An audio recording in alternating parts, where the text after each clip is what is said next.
Hello world, Great Giza Pyramid. When I first started, I was following in the concept of John Cadman, and his idea was to take the subterranean chamber and turn it into a pressure pump, a hydraulic ram pump. Now, in order to do that, it required a stop valve to be added into here, which would allow flow through and then would stop to create the hammer, and needed a way for the liquid to evacuate. And he also intended for when that occurred that it would use the grotto section as like a little stopper valve. Now, that was all great and wonderful, but when you actually look at pictures of the grotto area and you actually watch video and see pictures of the dead end shaft, you realize that that's completely unrealistic. So I stopped going down that rabbit hole. But what I did stick with is the fact that he did find evidence of cavitation.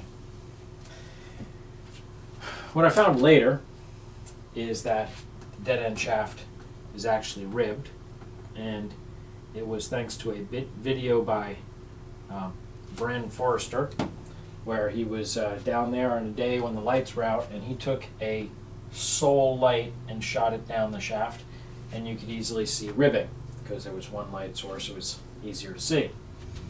And then that got me to focus on some of the videos, and one of my favorite ones is GoPro 2015.giza.ws, and he went down that dead end shaft with a little GoPro on, and didn't quite stop and take a look at some of the sceneries I wanted him to, but he got some good shots. Thank goodness for high definition. Yay. Anyway, I originally went with something occurring within this center room, within the lower area, to be the engine that ran the system. Hydrogen from one side, oxygen from the other, separation of water. But it was later that I realized the true mechanism that runs it is the area between the grotto, the pit in the grotto, and the pit in the subterranean chamber, the only two places where the structure comes in contact with earth. Everything else is within a limestone bath. I currently believe a poured limestone bath. And you can tell that in the GoPro video and a couple of other videos where you notice the last section, it goes out, it bends back, and then it's straight for a while, fairly straight. And at each one of the bends you can see breaks as if you were pouring. And if you had a squared mold in there and you were pouring and you poured a V shape, it's going to be hard to get your mold out around the curves. So I believe it was initially poured right at the end, then the one, then the other, and then the rest of it. The next break seems to be right about there. And you can see that when you look at pictures, the rock itself actually sat on the side of the second pour, of the next pour, where this was one pour. Whether it was done that way strategically or functionally, not sure, but you can see it's evident. Today, that rock sits here, but in photos from the 1800s, you can see it's where it did sat, and you can even see in photos from today the scarring of the rock against the wall, where I believe hydrogen was off-gassing and stained the wall. We'll get into how and why I think the hydrogen was off-gassing when we get into function, but I'm just going over my path. Originally, I saw this, like I said, as the engine, and hydrogen would be going up and back into the room, and oxygen would be going out. And I assumed the hydrogen somehow leached through the rock. I was listening to other people's ideas, or out of that bubble in the back corner, there was a conduit or something of that nature. But it was as I grew more into the system, I realized, actually this is a little bit off because this conduit goes up and through the grotto and up to the rest of the structure, but that I focused on the holes that are drilled in the southern wall of the grotto. Well, I don't believe they were for hiding scrolls. I'm all past that. But I do believe they were conduits that carried the gas out of the grotto area. And from there they carried it to the only logical place, which would be above the king's chamber, where they find the seeds and the shells and the dust. So I knew it was coming in from up top, where they found the seeds and the shells and the dust. I felt it was coming from down here. And at one point I actually thought this would be the oxygen and this would be the hydrogen. But then as I looked more at the photos and realized that the way this is shaped, the one side is lower than the other, so that the lighter of the gases would kind of be forced back into the room, or the heavier of the gases would be forced out. Then you realize it's stucco along there, and then there's the tooth and the big flat area. This is where the oxygen would take hold, cause a bubble, and then would bubble out, causing the water hammer that John Cabot found the evidence of, and hence went with his water hammer idea, which he found the evidence, but I believe was incorrect about the source. Anyway, other than doing that water hammer bit, I don't know if that causes some cavitation, which causes some extra energy. I don't know if it's actually using it to suck the hydrogen into the water to make it more water gas, hydrogen gassy. I don't know if it, I don't know exactly, but that's what the system's doing, so I'm still working with it. I mentally just pictured initially rocks piled on top of there, like they had said. They had to pull the rocks. They were loosely fit rocks, okay? Yes, they were loosely fit rocks. I know now they were structured, thanks to things like the blueprints.giza.ws, and the patterns within the Nazca lines, and because I was able to read some of the writing on the outside of it, like, sorry, that is incorrect, especially if I goes down, up, down, like that, which tell you that not just had to fight through rock, but actually had to go through 2 water bubbles, which would maintain the water elevation of the water within the system, where the water outside the system would be at actually a higher elevation. And the water within the system is maintained such that the hallway within the Queen's chamber is right at the water level. So I did that poorly, because so that the pool of water within the Queen's chamber is in a world of its own. And I'll tell you where that came from in just a second, because, well, I tell you there's a pool, but I don't tell you where the water's coming from, right? Well, as I have always believed the system to be, and might as well do this very tall King's chamber, right? There we go. How's that? Got to give me some artistic license here, all right? The hydrogen, which went to the top of the system, wound up coming down and bubbling in through the bottom, where there's another pit in the King's chamber. Yes, it exists. Yes, I have photos. Yes, even today you can walk over the corner and put your foot on the ground and it's a piece of metal. It's simulated rock surface, piece of metal. You can stick your finger down there, you can shine a light into there. Go ahead. Call my bluff. That is where the hydrogen would actually bubble up into the system through the water.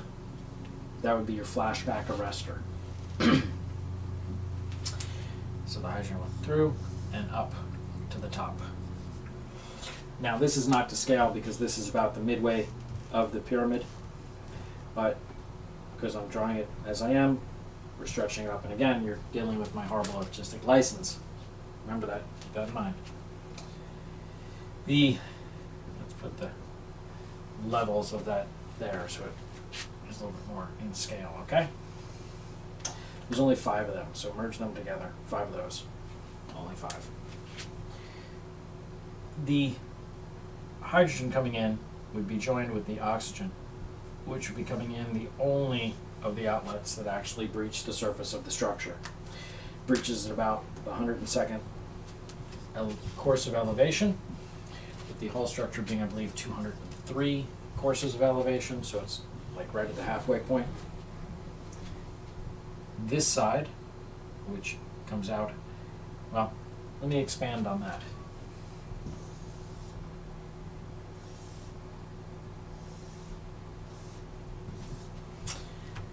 It comes in as an oval, and this level is one of the breaks in elevation of the rocks within the room. The wall comes down like so.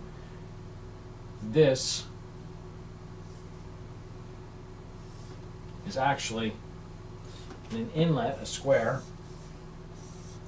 with that nose point sticking out just a bit, going down to the four corners with the opening like so, with an oval in the back. What this is really doing is having it so that when this burns together, the hydrogen and oxygen burns well. What happens is this breaks the symmetry of the squareness, the rectangularness of the King's chamber, and this is going to be the source of your spark, this break in the symmetry. That is exactly where it wants to be, because the whole rest of the area is going to be filled with hydrogen, and poof, you're going to have your spark that lights up the room. The source of your explosion, as Chris Dunn talks about, that occasionally will occur when the system blows out and has to be reset. Where the boss mark is, I do believe there was a wall that went all the way down to the ground. That would cause a pool. That pool would bring the water level up to approximately this elevation. As it came up to this elevation, it would choke itself off and maintain a flow. When the water level got high enough, it would choke itself off. If the water level receded, more air would come in, the hydrogen would already be there, boom, it starts all over again. Okay? That's your flow. On the opposite side of the room, at the exact same elevation, is the other shaft. These are the same elevation here. This shaft comes in as about 1/3 of the way into the pre-King's chamber, bends and goes up, pierces there, and goes to the surface. Doesn't breach the surface, it goes to the surface. What this is going to allow for is this water that's being generated, steam, vapor, is going to condensate and run back down this conduit and cause a water conduit, a liquid conduit. What a lot of people don't know, and is important to the system, is if you went into the area they call the Thieves' Tunnel, and you went to the back of it and you looked up the nice squared shaft, and someone took like a 2 million candle power flashlight and shot it in through this, you can see it in there because they are connected. The light goes up and you can see it. What this shows you is that the water vapor would come up here, condensate, run back down. When it came back down, it would fall into that area. That area is in front of the pool, which would be formed, that chokes itself off. So you're now on the other side, the north side of the pool. This would go down, and if you look into that room, there's an area in the spot where it pools, and then it runs down a channel. That channel would run down into the room, down the funnel, which today is a step, but you can look at it and see that it's been poured by today's standards because the concrete is all warbly, where everything else is all smooth. But at the time it was a funnel. That funnel is echoed by the steps on the side.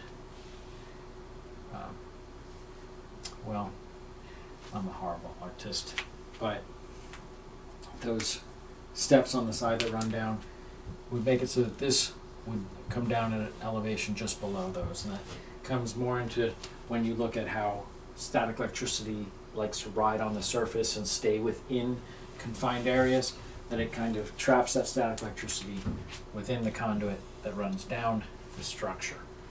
Now, where the static electricity come from that I keep talking about, that's where you look at the surface of the structure. Today we have a nice antenna on the top to vent off that annoying static electricity that builds up. But if you lob that off, static electricity is kind of quarantined to the structure because the 35th level has a nice big gap there. And the way the exterior of the structure is designed, it has waves that kind of push the static electricity up towards the top, kind of holding it up there like a big Van de Graaff generator. Static electricity is what causes the spark. The static electricity is what's caught on the surface of the water vapor and is brought down through buoyancy, down through the system.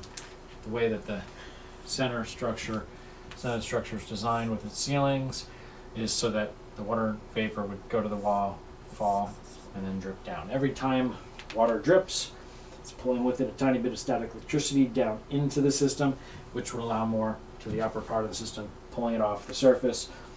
All the extra that it exceeds its capacity would jump over the edge or would vent up into the ether via the one on the side. When you look at the top, the rock garden, the north side of it, there's a little lip that comes out, then you got your little structure there. That's its own little off venting. It's maintaining the capacity of the structure. I don't know. I'm not going to guess probablys of anything. It just is. That's just the way nature would work. Takes the path of least resistance everywhere it can.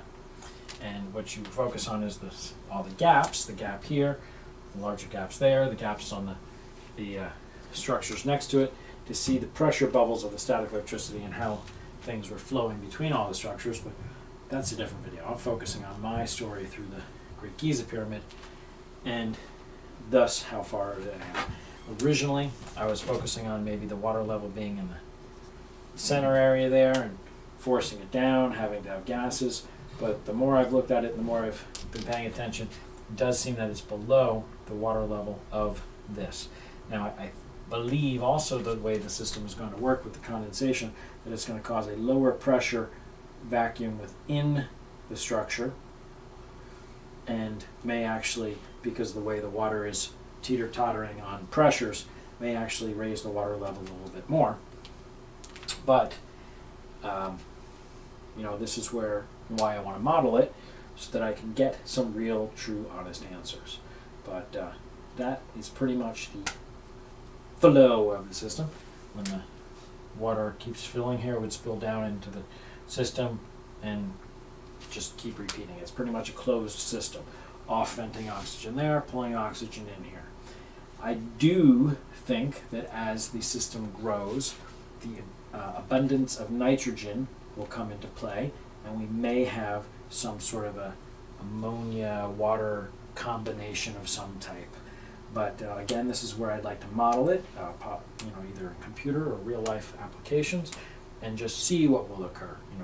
And all this electrolification down here will eventually be generating heavy water, which is why when you look at the structure itself, you can see how they have areas of pooling to separate the heavy water from the light water and play even more games. But these are, again, things that, I say again, I may not have mentioned in this video, but all these features of water and water being broken into its elements and the ability to do it and understanding of how it works and buoyancy and all this other stuff is not something that we even knew until like maybe a century ago.